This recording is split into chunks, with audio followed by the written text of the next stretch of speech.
नमस्कार दोस्तों, जय हिंद, वंदे मातरम। स्वागत करते हैं आपके अपने YouTube channel Jaiswal coaching centre पर। दोस्तों, मैं आपके साथ जायसवाल सर। दोस्तों, आज की वीडियो में हम बात करने वाले हैं पर्यावरण पेडागॉजी की महत्वपूर्ण प्रश्नों का, और 15 प्रश्न का यह वीडियो रहेगा और सिलेक्शन वाला सभी कंसेप्ट रहेंगे यहाँ पे, और ख़तरनाक 15 प्रश्न हैं, यानी कि कठिन पेडागॉजी। तो आइए शुरू करते हैं। स्क्रीन पर पहला प्रश्न दोस्तों, और इसके पिछले वीडियो अगर आपने नहीं देखा है तो यहाँ पे बेल आइकन पे आपको प्लेलिस्ट मिल जाएगा, लिंक मिल जाएगा, तो आप लोग पिछली क्लासेज भी देख सकते हैं। दोस्तों, जैसा भी आप देख रहे हैं स्क्रीन पर पहला क्वेश्चन आ चुका है, और आइए आंसर जानते हैं। प्रश्न है, पर्यावरण अध्ययन के अंतर्गत निम्नलिखित में से किस विषय का अध्ययन किया जाना चाहिए? भूगोल, स्वास्थ्य एवं पोषण, जीव विज्ञान, ये सभी। तो दोस्तों, पर्यावरण अध्ययन के अंतर्गत निम्नलिखित में से भूगोल का भी अध्ययन किया जाता है, स्वास्थ्य एवं पोषण का भी, जीव विज्ञान का भी। तो ये सभी हो जाएगा, यानी फोर्थ ऑप्शन यहाँ पे सही हो जाएगा, चौथा ऑप्शन सही हो जाएगा। आइए अगला प्रश्न देखते हैं। अगला प्रश्न भी स्क्रीन पर दिया जा चुका है कि पर्यावरण अध्ययन के संदर्भ में निम्नलिखित में से कौन सा कथन सत्य नहीं है? सत्य नहीं है यानी कि वह कथन आपका असत्य है, यानी कि यह आपका निगेटिव प्रश्न है। तो आइए देखते हैं कथन कौन सा आपका असत्य है। तो यहाँ पर देखेंगे पहला कथन, पर्यावरण अध्ययन के अंतर्गत मुख्य रूप से जलमंडल का अध्ययन किया जाता है।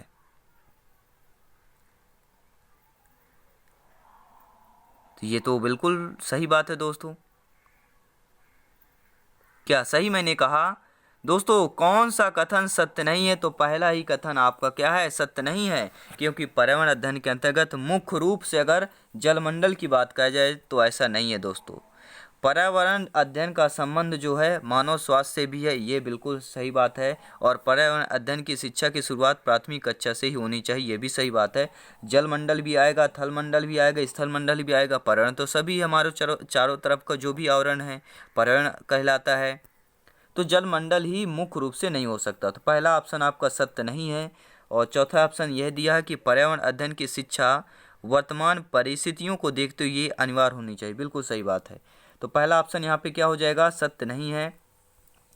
नेक्स्ट क्वेश्चन आइए देख लेते हैं। पर्यावरण अध्ययन के शिक्षण के संदर्भ में निम्नलिखित में से क्या महत्वपूर्ण है? दोस्तों, पर्यावरण अध्ययन की जो शिक्षण के संदर्भ में अगर बात की जाए तो महत्वपूर्ण की अगर बात करते हैं तो यहाँ पर आपका जो महत्वपूर्ण हो जाता है वह आपका होता है विषय वस्तु का चयन सामाजिक परिप्रेक्ष्य में होना चाहिए, भिन्न भिन्न विषयों का एकीकरण होना चाहिए, पाठ्यक्रम द्वारा छात्रों के सामाजिक, भावात्मक तथा आध्यात्मिक पक्षों के विकास पर बल दिया जाना चाहिए, यानी कि उपरोक्त सभी हो जाएंगे। आइए दोस्तों अगला प्रश्न देख लेते हैं कि पर्यावरण अध्ययन का बालक के भविष्य में क्या संबंध है? पर्यावरण अध्ययन का बालक के भविष्य से क्या संबंध है? बहुत ही अच्छा क्वेश्चन है, ये काफ़ी बार आपके टीटी एग्जाम में पूछा गया प्रश्न है दोस्तों। तो आपका हो जाएगा कि बालक भविष्य में एक व्यक्ति के रूप में अपने पर्यावरण में ही जीवन यापन करेगा, बिल्कुल सही बात है। भविष्य में आप पर्यावरण पे ही जीवन यापन करेंगे, क्योंकि आप लोग जानते हैं पर्यावरण हमारे चारों तरफ का आवरण होता है। तो हमारे चारों तरफ का एरिया जो होता है, आवरण होता है, वही पर्यावरण कहलाता है। तो हम जहाँ भी जीवन यापन करेंगे पर्यावरण हमारे साथ साथ रहता है।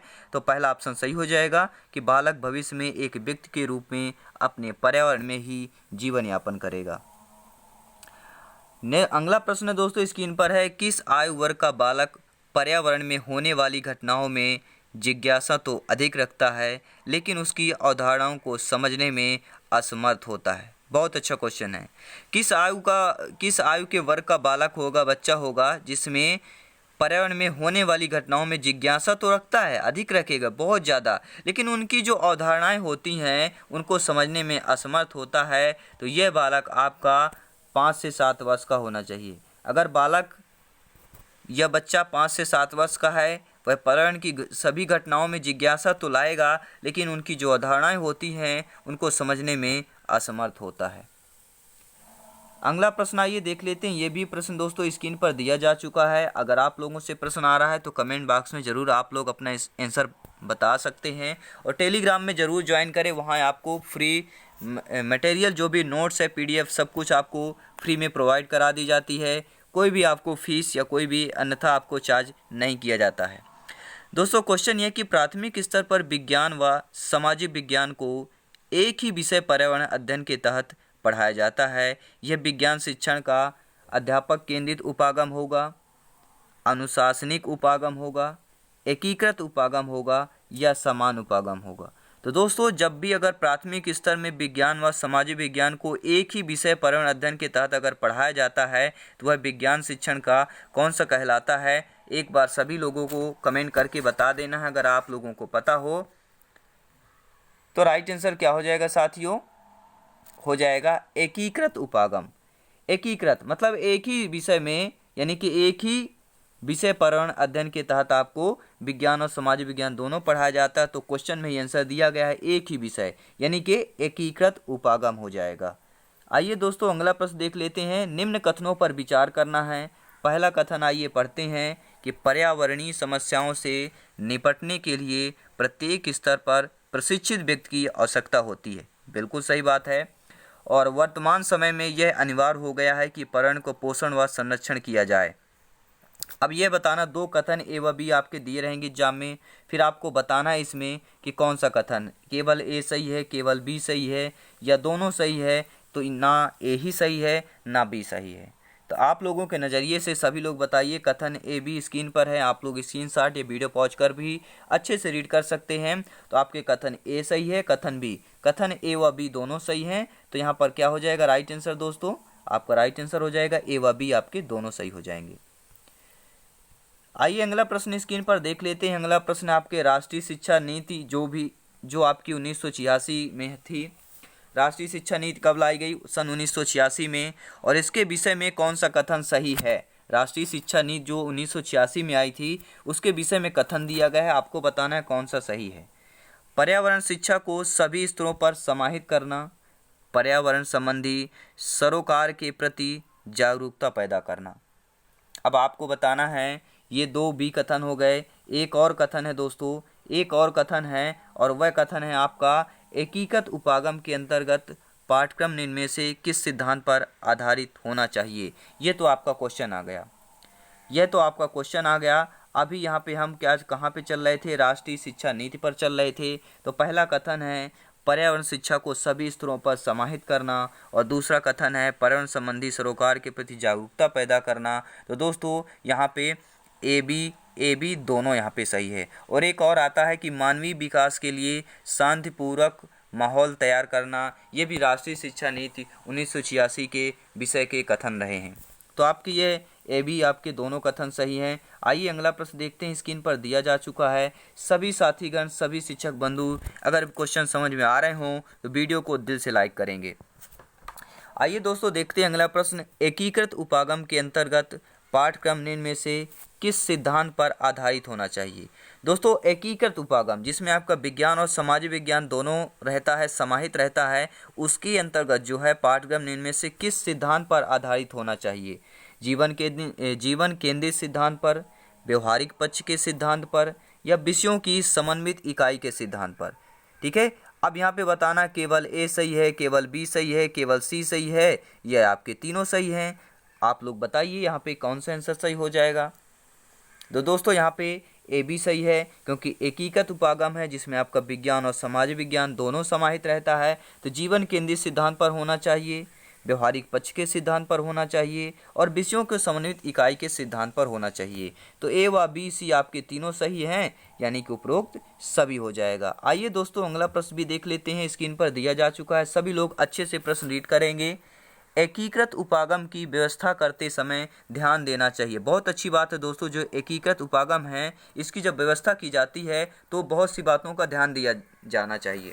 और ये बातें क्या हैं, आइए देख लेते हैं कि विषय वस्तु को सरल से कठिन की ओर संगठित करने में ध्यान देना चाहिए, पाठ्यक्रम की विभिन्न इकाइयों को क्रमबद्ध के रूप में व्यवस्थित करना चाहिए, या फिर आपका मंदबुद्धि एवं पिछड़े छात्रों की अधिगम गति को बढ़ाना चाहिए।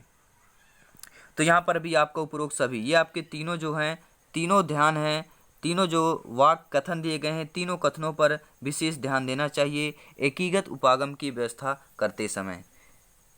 दोस्तों आइए अगला प्रश्न भी देख लेते हैं, स्क्रीन पर दिया जा चुका है। सभी मित्रगण, हमारे सभी शिक्षक बंधु, एक बार सभी को मेरा जय हिंद, वंदे मातरम। आइए दोस्तों अगला प्रश्न देख लेते हैं कि छात्रों को पर्यावरण अध्ययन की सभी शाखाओं को एक साथ पढ़ाने हेतु निम्न में से कौन सा उपागम श्रेष्ठ होगा। दोस्तों ये शिक्षक के लिए है। आप जी जानते हैं पेडागॉजी का वह कहती है जो सबसे बेस्ट ऑप्शन हो वही सही होती है आपकी पेडागॉजी। तो बात करेंगे छात्रों को, अगर आपको पर्यावरण अध्ययन की सभी शाखाओं को एक साथ पढ़ाना हो तो आप शिक्षक होने के नाते कौन सा उपागम श्रेष्ठ होगा। चक्राकार उपागम श्रेष्ठ होगा, अध्यापक केंद्रित उपागम श्रेष्ठ होगा, एकीकृत उपागम श्रेष्ठ होगा या स्व अनुदेशन उपागम श्रेष्ठ होगा। तो कौन सा उपागम यहाँ पे श्रेष्ठ होगा। आप लोग सभी भाई बहन यहाँ पे एक बार सभी लोग कमेंट के माध्यम से इसका आंसर जरूर बता सकते हैं। तो इसका राइट आंसर क्या होगा, एकीकृत उपागम। दोस्तों अगर छात्रों को पर्यावरण की सभी शाखाओं को एक साथ पढ़ाना है तो सर्वश्रेष्ठ जो उपागम होता है एकीकृत उपागम ही होता है। नेक्स्ट क्वेश्चन देख लेते हैं कि प्राथमिक विद्यालय में विज्ञान संग्रहालय बनाने का सबसे प्रमुख उद्देश्य होता है।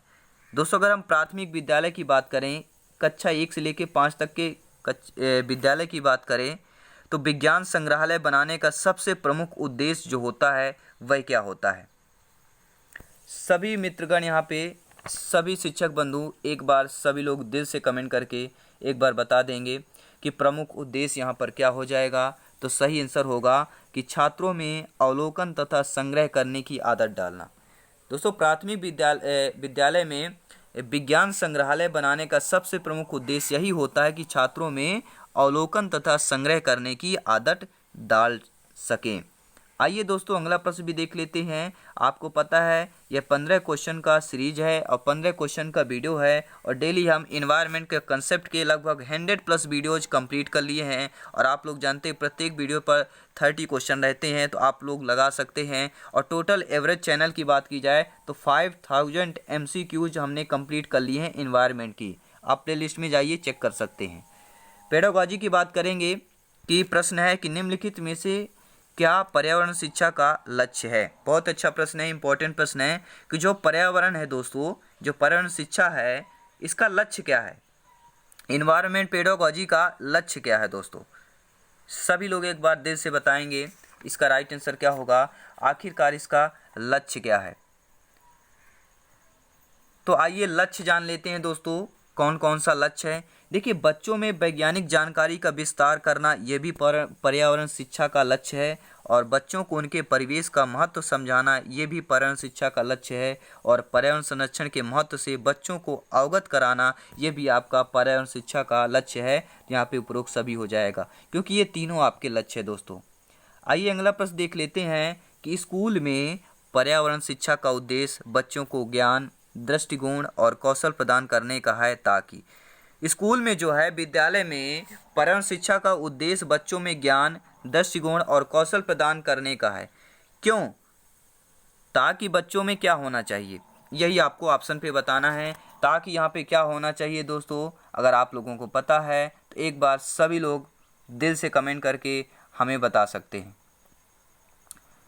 सभी लोग यहाँ पे कमेंट करेंगे।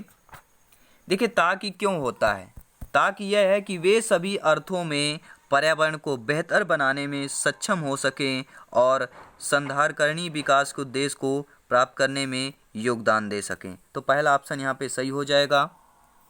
आइए अगला प्रश्न देख लेते हैं। स्क्रीन पर यह भी प्रश्न दिया जा चुका है कि पर्यावरण शिक्षा से संबंधित अवधारणाएं बहुतायत में इन पाठ्य पुस्तकों में पाई जाती है।